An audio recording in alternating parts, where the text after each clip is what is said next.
睡眠测试中可见一斑。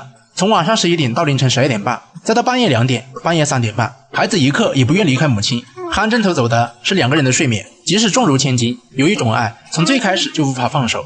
手术刻不容缓，为了安抚孩子能进手术室，医生拿出了棒棒糖和小跑车，孩子立马上钩。进了手术室，母亲和奶奶就在外面焦急等待。大人原本以为只是一般感冒引起的症状，差点酿成大祸。母亲和奶奶都后悔不及，好在手术很成功，孩子很快抱出病房，但还要医学观察6个小时，时刻注意孩子生命体征。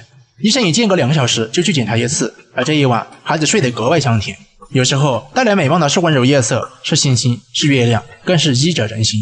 术后第3天，孩子恢复得很好，医生也给孩子带来一个礼物。看着孩子的状态，母亲第一次露出微笑，奶奶也由先前的质疑变成了现在的喜笑颜开，背后是对现代医学的信任，也是对孩子无条件的爱护。孩子能快乐奔跑，又何尝不是所有父母的共同愿望？你听过最快的手